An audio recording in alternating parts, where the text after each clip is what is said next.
Alors mes chers amis, lorsque Dieu va nous parler de la mitzvah, de la teshuva, du repentir, il va s'exprimer ainsi dans la paracha de Nitzavim.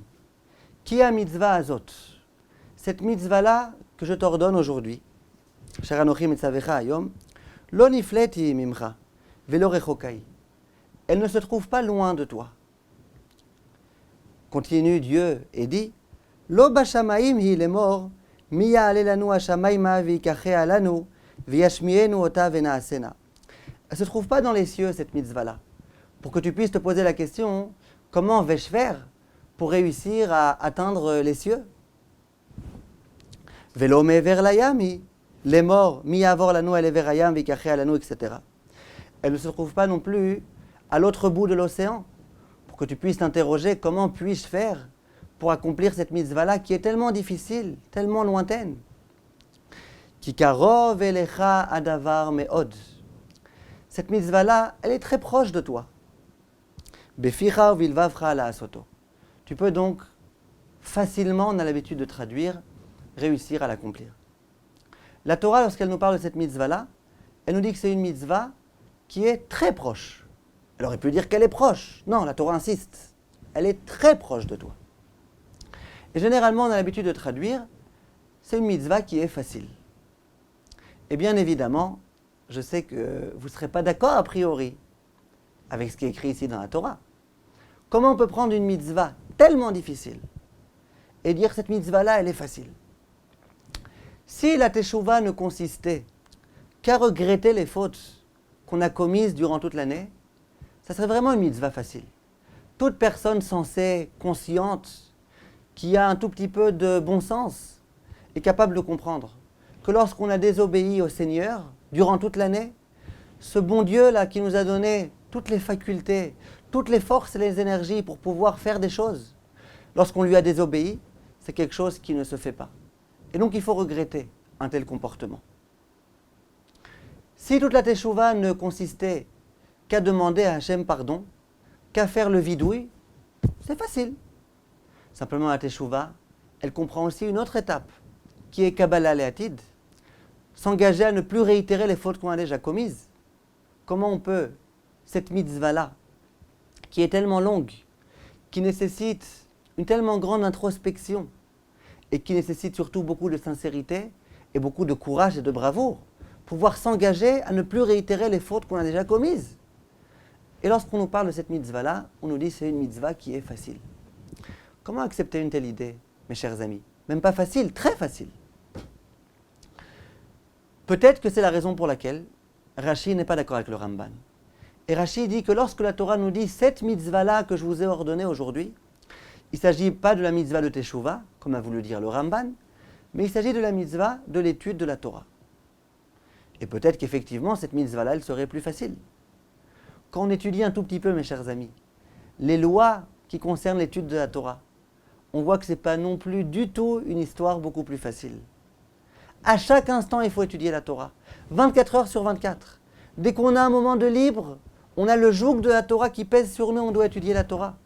Le Pélé Yoetz va ramener des enseignements de nos maîtres qui nous disent que lorsqu'on arrivera en jugement face à Hachem, il nous demandera comment ça se fait que tu n'as pas étudié à tel moment. Dit le Pélé Yoetz, même le moment que ça prend d'avaler sa salive. Kiblia tarok. Si on a perdu ce moment-là et qu'on n'a pas étudié alors qu'on pouvait, Hachem nous dira, ah, comment ça se fait que tu as avalé ta salive et que tu n'as pas étudié? Cette mitzvah-là, elle est pesante, sur les hommes surtout. Elle est difficile. Alors, qu'on parle de la mitzvah de la teshuva, comme dit le Ramban, ou qu'il s'agisse de la mitzvah de l'étude de la Torah, on ne comprend pas ce qui est écrit ici dans le verset. Que cette mitzvah-là, elle est non seulement facile, mais très facile. Kikarov elecha adavar meod.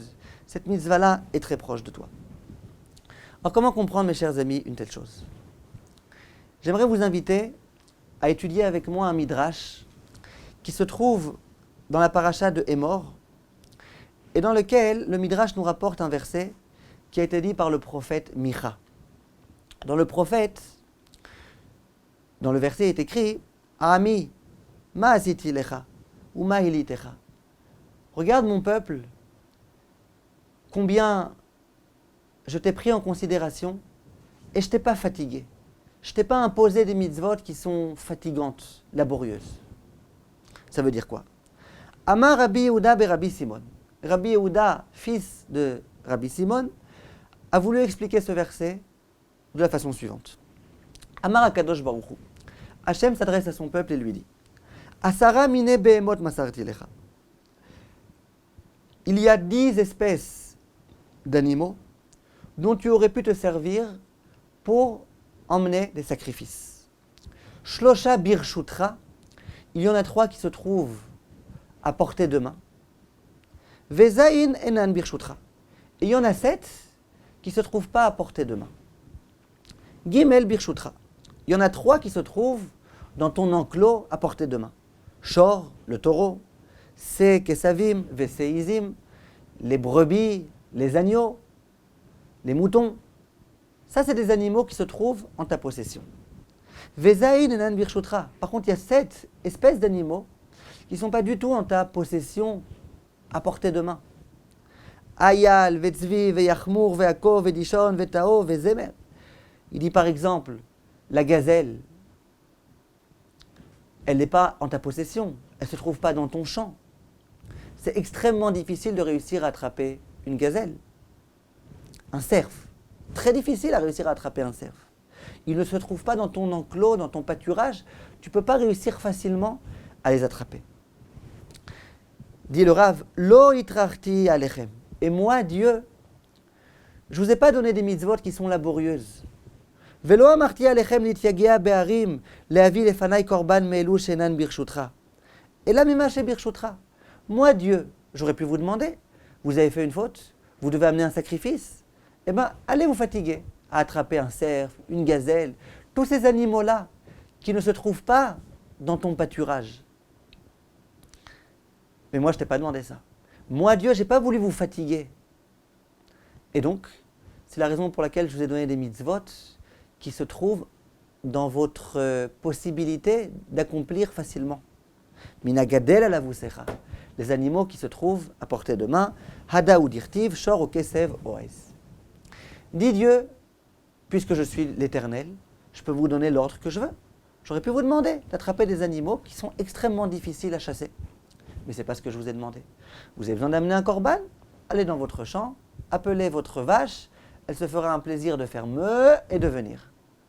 Un agneau, un mouton, ce que vous voulez. Des animaux que tu peux réussir à attraper facilement.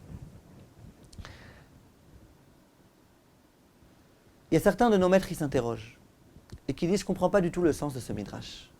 Micha dit que Akadosh Baruch Hu, au moment où il nous a donné des mitzvot, il nous a donné des mitzvot faciles. D'accord? Qu'est-ce qu'il y a eu tellement facile dans les mitzvot que Hachem aurait pu nous demander d'aller chasser des gazelles et qu'au lieu de faire ça, il nous a demandé simplement de se contenter d'amener des animaux qu'on peut réussir à attraper facilement. Demande nos maîtres, et alors, ça s'arrête là? Toutes les mitzvot de Shabbat et de l'honneur qu'on doit à ses parents et de nos relations avec les autres et les jeûnes de Kippour et de Tisha B'Av et compagnie, c'est tellement facile. Alors d'accord, Hachem aurait pu nous donner des mitzvot encore plus difficiles. Mais alors ça veut dire que c'est facile. Dans le verset, il y a écrit « Amima siti lecha » regarde comment j'ai été gentil avec vous. « Lo itrarti alechem mitzvot » je ne vous ai pas donné des mitzvot impossibles. Ben, excuse-moi, les mitzvot sont très difficiles. Il y en a 613. Depuis le moment où je me lève le matin, il faut que je fasse attention à comment je mets mes chaussures, il faut que je me lave les mains, il faut que je fasse attention à chaque détail. Je n'ai pas le droit de parler contre un tel, je n'ai pas le droit de regarder ceci, je n'ai pas le droit de sentir cela. Qu'est-ce qui se passe? On me dit « Oui, mais on aurait pu te donner pire. » Et alors? Disent nos maîtres qu'il y a ici une idée fondamentale qui se cache. C'est que les mitzvot, elles ne sont pas faciles. Si une personne vous dit, sachez que la Torah, elle est toute rose, toute facile, simple, vraiment, toute facile, cette personne, elle vous aura trahi. La Torah, elle n'est pas facile. Les 613 mitzvot, ce n'est pas une simple affaire à réussir à les accomplir dans tous les détails. Ce n'est pas facile. Simplement quoi? C'est, comme je vous ai dit, à portée de main. Qu'est-ce qui est difficile dans la vie? Ce n'est pas de devoir accomplir des choses difficiles. Ce n'est pas de devoir accomplir des choses laborieuses. C'est de devoir accomplir des choses qui ne dépendent pas de nous. Si la Torah nous avait demandé d'aller chasser une gazelle, ça aurait été frustrant. Pourquoi? Parce que le matin, on aurait été pour chasser la gazelle, on aurait tendu un piège, et puis on aurait dû attendre qu'il y ait une gazelle qui veuille bien se prendre dans le piège. Quelquefois, au bout de quelques minutes, si on a de la chance, une gazelle peut se prendre dans ce piège. Quelquefois, ça peut prendre des semaines entières, des mois, peut-être même des années. C'est une chose qui ne dépend pas de nous. De réussir à prendre un taureau, ça, c'est peut-être pas facile. En tout cas, ça dépend de nous. Le jour où on veut, on prend le taureau. Ensuite, c'est pas facile, il faut aller jusqu'au Beth Amikdash. Il y a toute une procédure sacrificielle qui n'est pas évidente. C'est difficile, oui, c'est difficile. Mais c'est à portée de main. Ça dépend de nous. Il n'y a pas ici cette frustration qui consiste à dire tu dois accomplir quelque chose qui ne dépend pas de toi.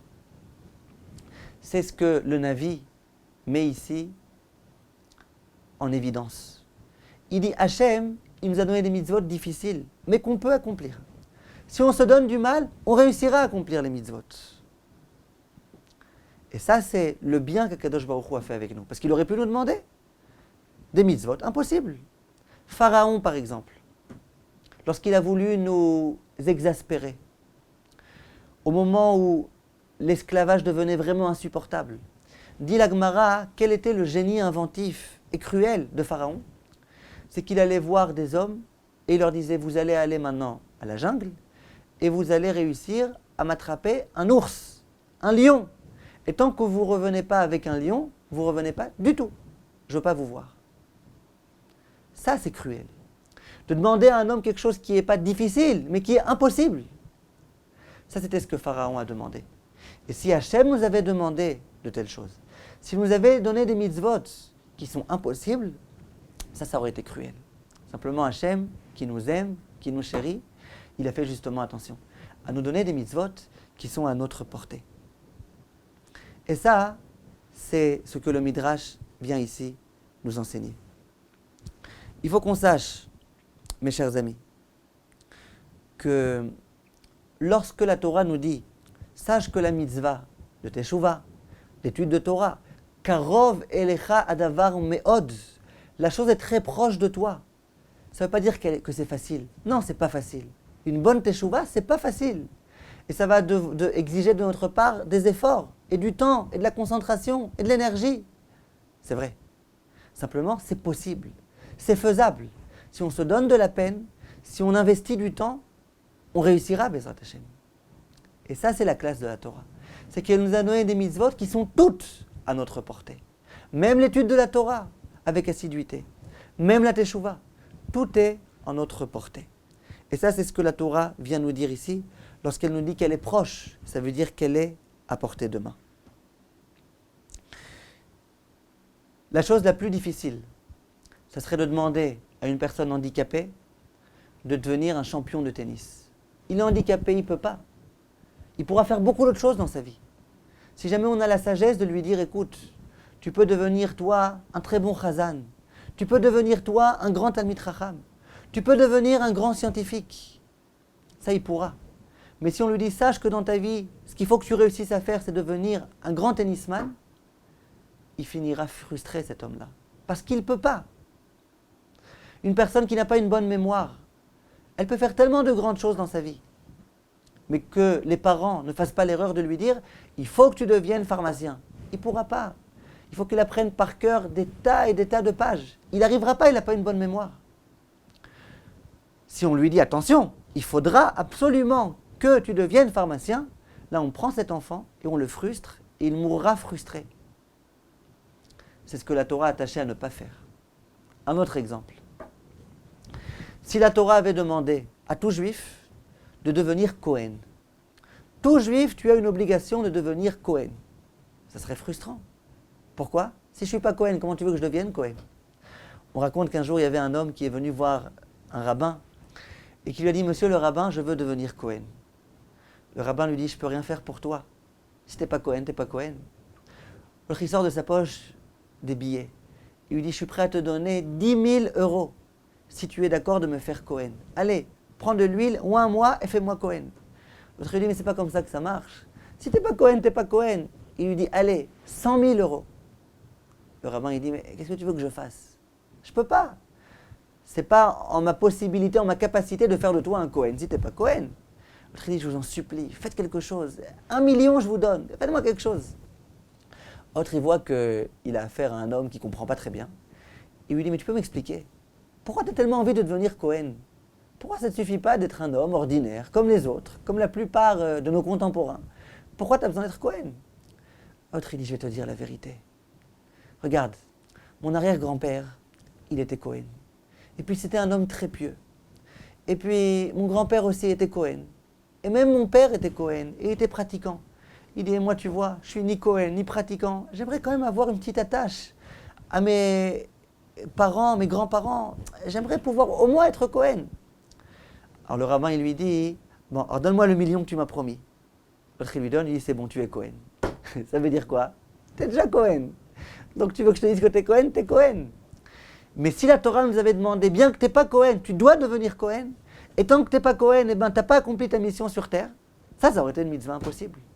La Torah ne nous donne pas des mitzvot impossibles. La Teshuvah n'est pas une mitzvah impossible. C'est une mitzvah qui est tout à fait possible. Simplement, les mitzvot, comme je vous ai dit, elles sont quelquefois laborieuses, quelquefois difficiles. Elles nécessitent un immense investissement. C'est vrai.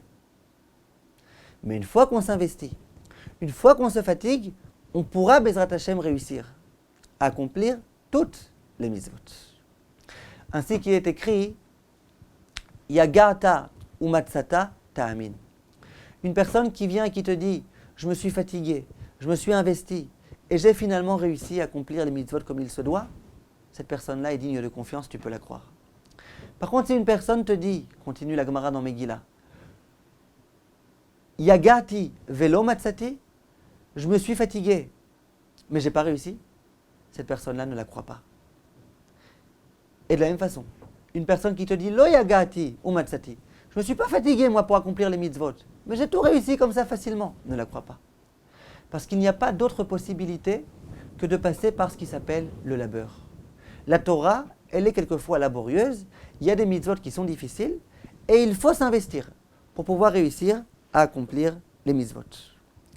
Et d'ailleurs, il est écrit dans la Gemara, c'est une tfila qu'on récite tous les jours au moment où on étudie la Torah, Anu amelim ou mekablim sachar. Nous, on se fatigue et on reçoit une récompense.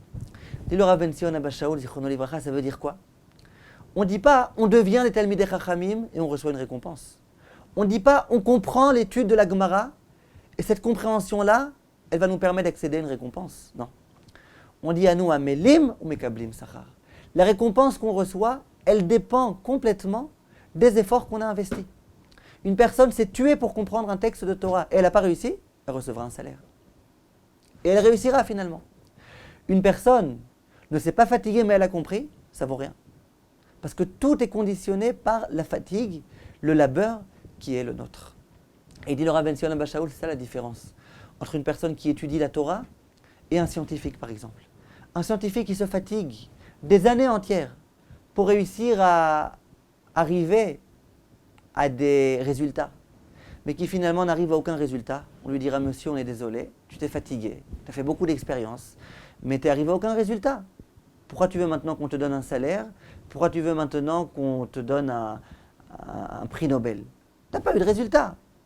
La Torah, c'est pas comme ça. Si je me suis fatigué et que pour l'instant, je n'ai pas réussi à comprendre, on me donnera un salaire pour la fatigue. Donc on voit de là que la Torah, elle n'est pas facile, elle est difficile, qu'il faut se fatiguer pour réussir à acquérir la Torah, qu'il faut se fatiguer pour faire une bonne teshuva. Mais cette fatigue-là est nécessaire, et dans la mesure où on se fatigue, on réussira. Et la question qui se pose malgré tout, c'est comment ça se fait qu'on ait besoin nécessairement de se fatiguer pour pouvoir accomplir la Torah. Hachem il aurait pu nous donner une Torah non seulement qui est à notre portée, non seulement qui est accessible, comme on a traduit le terme Karov Elecha, mais en plus qu'il soit facile. Pourquoi pas? Une mitzvah facile, ça aurait été tellement simple. Pourquoi, par exemple, l'un des modes d'acquisition de la Torah, c'est Memit Atzmo Alea. Il faut se tuer pour la Torah. Franchement, ça sonne pas très bien, hein? Franchement, se tuer pour la Torah. Pourquoi se tuer? Donne-nous une Torah facile. On pourra accomplir sans se tuer. C'est qu'en fait, on s'attache à ce pourquoi on se donne de la peine. trop souvent, on a tendance à croire qu'on aime nos enfants, et puisqu'on les aime, on est prêt à s'investir pour eux. Mais en fait, ça fonctionne souvent de façon inverse. Parce qu'on se donne de la peine pour nos enfants. Parce que la mère, elle a besoin de porter son enfant pendant 9 mois dans son ventre. Alors que ce n'est pas facile, ce n'est pas agréable. Parce qu'elle souffre au moment de l'accouchement. Parce qu'ensuite, elle doit se lever en pleine nuit, et son mari aussi d'ailleurs. Toutes ces choses-là font qu'on s'investit pour quelqu'un. Plus on s'investit, plus on l'aime. Lorsqu'une personne fait une longue randonnée pédestre, c'est plus tellement à la mode ça aujourd'hui, randonnée pédestre, pendant des heures entières, et qu'ensuite elle arrive et qu'elle voit un magnifique panorama, elle est capable de s'exalter à la vue de ce beau panorama. Pourquoi? Elle s'est fatiguée. Et pendant toute la randonnée, elle se disait, on va se fatiguer, mais finalement on y arrivera au sommet de la montagne. Finalement on pourra le voir, ce magnifique panorama qui nous était promis. Lorsqu'on arrive, on est capable de kiffer. Une personne qui arrive en haut avec un hélicoptère, elle ne kiffera pas. Quand on ne se donne pas de peine, on ne profite pas. De la même façon, lorsqu'on se fatigue à gagner son argent, et ce n'est pas facile, on doit se tuer pour gagner de l'argent. Mais l'argent qu'on reçoit, il a une certaine saveur. Or que lorsqu'on gagne de l'argent trop facilement, on le dépense aussi trop facilement, et puis on ne l'apprécie pas. Ce pourquoi on se donne de la peine, on l'apprécie. Une fois, il y a une dame qui est venue me voir, elle m'a demandé conseil. Elle m'a dit, voilà, ça fait longtemps que je cherche du travail et je n'ai pas trouvé. On m'a proposé de donner des cours particuliers à tel endroit. Elle me dit maintenant, les frais de transport jusqu'à cet endroit-là, aller, retour, ça fait que finalement, je vais gagner que 10 shekels. Ça veut dire, je vais me déplacer jusqu'à là-bas, je vais perdre 1 heure de temps. Ensuite, je vais donner le cours pendant 1 heure. Ensuite, je vais revenir. Et puis, avec tout ça, finalement, je gagnerai que 10, peut-être 20 shekels. Alors, je lui dis, vous êtes sûr que ça vaut le coup? 2 heures de trajet, 1 heure de cours, 3 heures, pour finalement gagner 10, 20 shekels. Bon, à quoi ça sert? Elle a eu les mots très forts. Elle m'a dit, mais je veux. Je dis, pourquoi? Elle dit, jusqu'à présent, de quoi je vis? De l'argent que mes parents me versent chaque mois. Et ça m'aide beaucoup. Elle me dit, mais bon, c'est pas mon argent à moi. Elle me dit, moi, je suis prête à investir 3 heures pour finalement gagner que 10 ou 20 shekels, mais que ces 10 ou 20 shekels, ce soit de l'argent que j'ai gagné moi-même. Et que la nourriture que je vais acheter, je l'achète avec cet argent-là. De là, on voit. Quand on se fatigue pour gagner de l'argent, cet argent-là, on l'apprécie particulièrement. Et bien, la Torah, c'est un petit peu la même chose. Quand on se fatigue pour l'acquérir, cette Torah, ensuite, on l'apprécie particulièrement. Il y a des personnes qui sont vraiment des génies. Ils sont capables de lire une Gemara en 1 minute et de tout comprendre. Mais ils ne sont pas capables d'apprécier cette Torah, parce qu'ils ne se sont pas donné de la peine pour l'étudier. Alors, ce que certaines personnes font en 3 jours, eux, ils le font en 10 minutes, et puis ensuite, ils perdent leur temps. Ces personnes-là, ils n'aiment pas la Torah. Ils n'arrivent pas à nouer un lien avec la Torah. Il y a d'autres personnes qui se tuent pendant 3 jours pour réussir à comprendre ce que l'autre a compris en 10 minutes. Simplement, étant donné que cette compréhension était le fruit d'efforts, ils s'attachent avec cette Gemara. Et ils aiment cette Gemara. Et ils nouent une relation intime très puissante avec la Torah. La Teshuvah, elle n'est pas facile. Il faut qu'elle soit difficile pour qu'on puisse tisser un lien avec cette Teshuvah, tisser un lien avec Akadosh Baruch Hu, et qu'on retienne toujours. Ce qui importe Hachem, c'est les efforts qu'on fait. Parce que c'est par ces efforts qu'on noue un lien avec Hachem. Si vous voulez juste un exemple très parlant, vous savez que nos maîtres nous enseignent que lorsque le bébé se trouve dans le ventre de sa mère, il apprend toute la Torah. Et on nous dit qu'il est même capable de voir tout ce qui se passe dans le monde d'un bout à l'autre du monde. Vraiment, ce bébé-là qui se trouve dans le ventre de sa mère, c'est un véritable Talmid Chacham. C'est vraiment un grand de la génération. Il connaît toute la Torah par cœur mieux que tous les grands de notre génération. C'est écrit dans les textes de nos maîtres. Demande Reb Chaim Shmulevitch, il dit, alors, lorsque je vois une femme enceinte qui passe à côté de moi, je devrais me lever. Pas simplement faire semblant que je me lève, vraiment me lever. Il y a le grand de la génération qui se trouve dans le ventre de cette maman, qui passe à côté de moi. On a une obligation de se lever lorsqu'il y a un Talmid Chacham qui passe à côté de nous. Or, on n'a vu nulle part écrit dans la halakha que lorsqu'une femme enceinte passe près de nous, qu'on a l'obligation de se lever. Enfin, il faut se lever pour lui céder la place, la pauvre, c'est une femme enceinte, elle est fatiguée, etc. Mais on n'a pas d'obligation de se lever parce qu'elle a dans son ventre un grand de la génération. Comment ça se fait? Il faut être cohérent. Si on croit en ce que nos maîtres nous enseignent, ce bébé connaît vraiment tout. S'il connaît vraiment tout, c'est un Talmid Chacham. C'est un Talmid Chacham, il faut se lever. Dit le Rav Chaim Shmulevitz, non, c'est pas un Talmid Chacham. Il connaît toute la Torah, mais c'est pas un Talmid Chacham. C'est pas à peine de se lever devant lui. En quelque sorte, ça vaut rien ce qu'il connaît. Pourquoi? Parce qu'il ne s'est pas fatigué pour l'apprendre. Il était dans le ventre de sa mère, le malach, il lui apprenait tout. Il n'a pas eu besoin de se fatiguer. Une Torah qu'on acquiert sans fatigue et sans labeur, ça ne vaut pas grand-chose. Ce n'est pas la peine de se lever pour un tel Talmid Chacham qui n'a pas eu besoin de se fatiguer pour apprendre sa Torah. Et ça, il faut qu'on le sache. C'est un grand Talmid Chacham, il connaît tout par cœur. S'il ne s'est pas fatigué pour connaître, ça ne vaut pas grand-chose. Et donc, ce n'est pas la peine de se lever devant lui. Il y a énormément d'histoires, je ne vais pas maintenant vous abonder d'histoires, de grands Talmidei Chachamim qui étaient arrivés au niveau que Eliyahu Hanavi se révèle à eux. Vous savez qu'il y a des personnes qui sont tellement saintes qu'elles ont le mérite que Eliyahu Hanavi, le prophète Élie, s'adresse à elles et qu'il leur donne énormément d'enseignements. Et on dit qu'il y a de grands rabbanim, dont le Gaon de Vilna, qui ont refusé et qui ont dit « Je ne veux pas que Eliyahu Hanavi s'adresse à moi et qu'il me donne des enseignements. » Et quand on lui a demandé « Mais pourquoi? C'est un mérite colossal. » Il disait « J'accepte pas. Moi, je veux une Torah pour laquelle je me suis investi. C'est trop facile, ça, que Eliyahu Hanavi vienne et qu'il m'enseigne tout type d'enseignement. C'est trop facile. Moi, je veux me tuer moi-même, me fatiguer pour pouvoir apprendre la Torah. Une Torah trop facile, même si c'est Eliyahu Hanavi qui vient et qui me la donne en cadeau, je refuse. Une Torah pour laquelle je me fatigue, ça vaut le coup. Des révélations qu'on me donne sans que j'ai besoin de me fatiguer, ça vaut pas le coup. » Voilà, mes chers amis. Donc l'idée qu'il faut qu'on retienne, c'est que toutes les mitzvot de la Torah, y compris la Teshuvah, y compris l'étude de la Torah, elles sont à notre portée. Et elles sont difficiles. À nous de nous investir. À nous de savoir que ce ne sera pas une chose tellement facile, mais de savoir aussi que c'est une chose qui est en notre portée. Et de cette façon-là, Bezrat Hashem, on pourra réussir à faire une bonne Teshuvah, on pourra réussir à bien étudier la Torah. Et ça, c'est le cadeau qu'Hachem nous a fait. Hachem nous a donné une Torah qui est complètement en notre portée.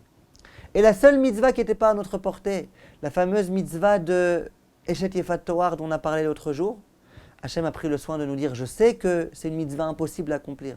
Et donc je vous donne une dérogation. Dans cette situation précise, je vous permets de ne pas accomplir cette mitzvah-là. » Voilà mes chers amis, Kol Tov et à bientôt.